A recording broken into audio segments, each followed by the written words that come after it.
Welcome to this video on byte pair encoding tokenization. Tokenization is the process of breaking a sentence into smaller pieces called tokens. Byte pair encoding is a tokenization technique and it is commonly used by large language models. Now let's look into how byte pair encoding actually works. There are two kinds of tokenizations. One is top-down tokenization and one is bottom-up tokenization.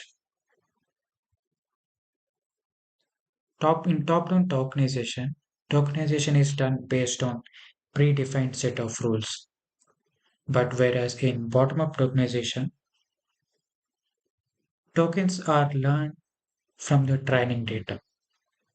Byte pair encoding is bottom-up tokenization. This byte pair encoding tokenization has two parts in it. One is the token learner and the other is token segmenter. The job of token learner is to generate vocabulary. It generates vocabulary from the training corpus. And once the token learner generates the vocabulary, token segmenter can now take a new piece of text, use this vocabulary, and generate the tokens.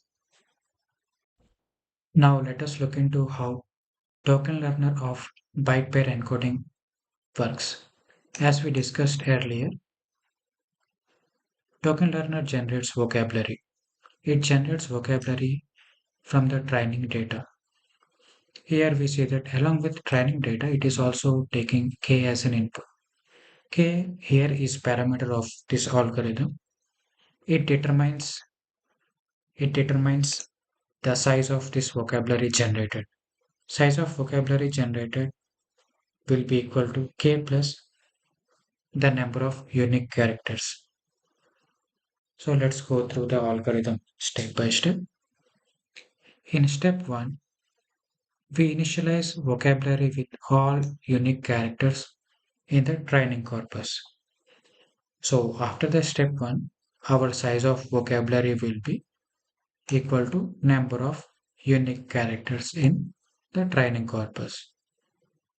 In the following k steps, we keep adding one token to this vocabulary and finally we make the vocabulary size k plus number of unique characters. Now let's see what token is added to this vocabulary in each iteration. The token that is added is the combination of two adjacent tokens that is most frequent in the training corpus. So first we find out what, what is the combination of two tokens that are occurring most frequently. We combine them into a single token and we add the new token into the previous vocabulary. And along with updating the vocabulary, we also update the corpus.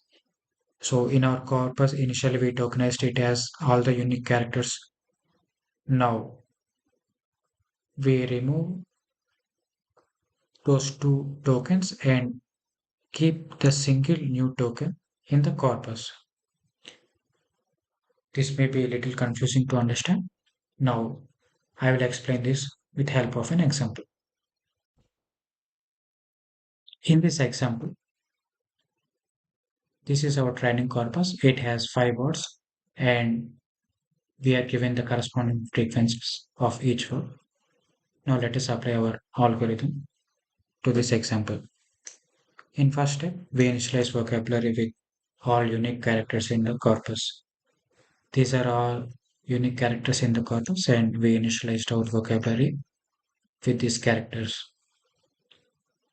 So in the next step, we need to find out most frequent pair of adjacent tokens. We have all these tokens. We need to find out most frequent pair of adjacent tokens. LO is one pair, W is one pair, ER is one pair, EW is one pair. Out of all these pairs, we need to find the pair which has most frequency. If we do the counting, we'll find out that ER is the most frequent pair, most frequent pair of tokens. So once we find out the most frequent pair of tokens, we add it in our vocabulary. Along with updating our vocabulary, we also need to replace the previous tokens with the new tokens in our training corpus. We have also updated our training corpus. We completed one iteration of this algorithm, and going to the second iteration, we should again find the most frequent pair of adjacent tokens. This time, if we do the counting, we'll find out that ER space is the most frequent pair of adjacent tokens. We add it to our vocabulary. Once we add it to our vocabulary, we should update our corpus. We have also updated our corpus using the new token that we got in vocabulary. Similarly, we should keep repeating this process until we reach the parameter k. So finally, let's say we stop for a value of k is equal to 8. This will be our final vocabulary. So this is the token learner part of the byte pair encoding algorithm. Now let us move on to the token segmented part.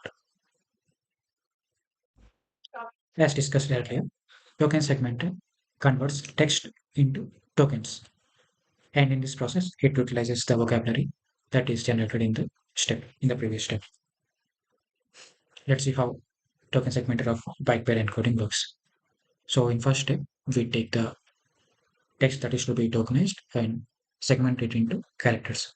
For example, if the given piece of text is lower, we segment it into characters L, O, W, E, and R. After that, the next step is to merge characters. And while merging characters into tokens, we have to merge them in the same order that they are learned. This is the order that the tokens are learned. And we are going to check if these tokens are occurring in the given piece of text. And if they occur, we merge the characters into that particular token. We find out that E and R are occurring together. So they are merged into the token which is in our vocabulary. Similarly, L and O are occurring together. They are merged into a token LO which is in our vocabulary. Then next we find out LO and W are occurring together. We merge them into a token LOW which is in our vocabulary.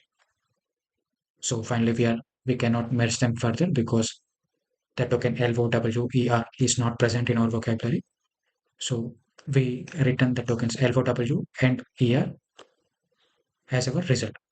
So this is how byte pair encoding works. Hope you have learned byte pair encoding through this video. Thank you.